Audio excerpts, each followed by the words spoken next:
Hello guys and gals, and welcome to another episode of Unique Items. Today we have a unique breastplate that has -7 armor. It actually varies between -10 and -6, which is kind of silly. It has a durability of 80, and it has a strength requirement of 40. This particular item is known as the Scavenger's Carapace. Hello, my friend. Let's go ahead and identify Stay a it. while and listen. The Scavenger's Carapace is a breastplate. It should potentially have more damage bonus, but it doesn't. No AC class really to speak of at all. In fact, it actually reduces your AC class. It does, however, have an amazing -15 damage from enemies, which is actually pretty cool, although it really only applies to physical damage.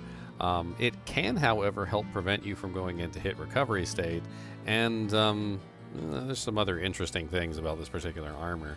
Generally, though, if you were going to build negative damage from enemies, I would recommend building it on multiple pieces of equipment and not relying on one piece of equipment. You can build negative damage from enemies on your shield, I think your helmet, I can't remember, I think there's a couple weapons that have negative damage from enemies, and so forth and so on. This is definitely one of the items in the game that has a lot of negative damage from enemies. I honestly expected Gladiator's Bane to have this amount, technically, because Gladiator's Bane is kind of designed around that in Diablo 2, but I guess they kind of like took Scavenger's Carapace and shoved it in the Gladiator's Bane for Diablo 2. It does have +5 to dexterity, which will give you a little bit of bonus to your armor class, so you won't lose as much, I believe. What is that? 15, 16, 17, 18, 19, 20, 21, 22. So yeah, you get like one AC class back from the dexterity, and then it has a nice 40% lightning res, which is actually not bad. Overall, it's kind of an interesting piece of equipment, and it actually also has a bug in place. So in multiplayer, if you drop the item and pick it up over and over again, the armor class of the item actually increases when you drop it and pick it up for some reason. It doesn't work in single player, but apparently dropping it and picking it up in multiplayer can cause the armor class to go up to as high as 250, which is absolutely insane. And it's a lot higher than just about any other item in the game.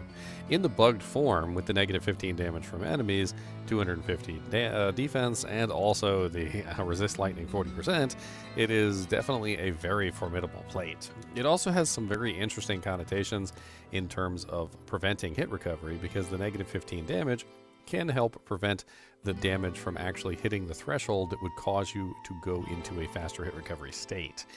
With enough negative damage from enemies, you could potentially get it to the point where most monsters in the game do 0 damage to you and actually can't stun lock you, because they can't actually do any damage to activate the stun lock feature.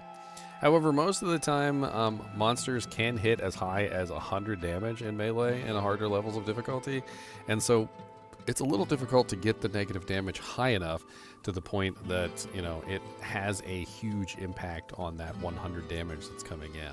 For instance, if you had 15 on your armor, let's say you had 6 on your shield, 6 on your weapon, 6 on your helmet, I mean, you could potentially get that up, what is that, 12, 18, 28, 29, 30...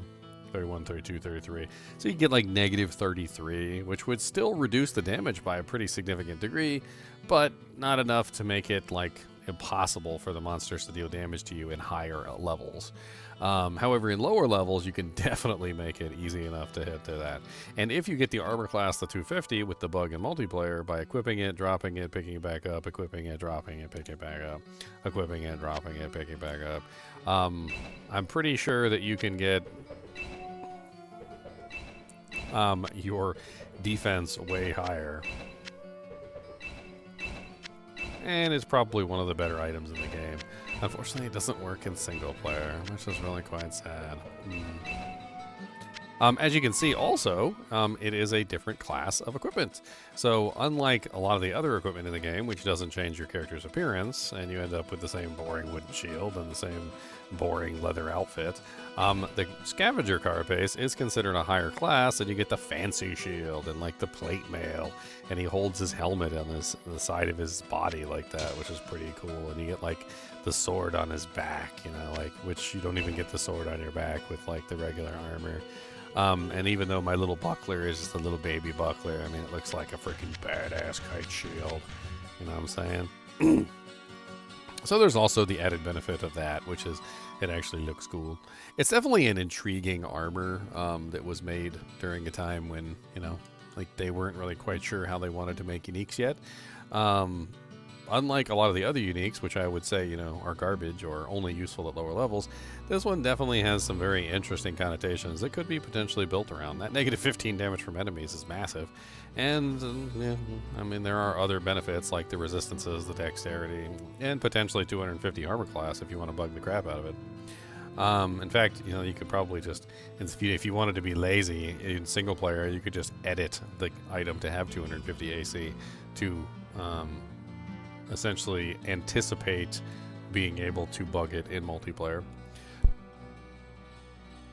There were a lot of bugs in this game, after all. Next on the list is Arcane's Valor, which is actually a quest item.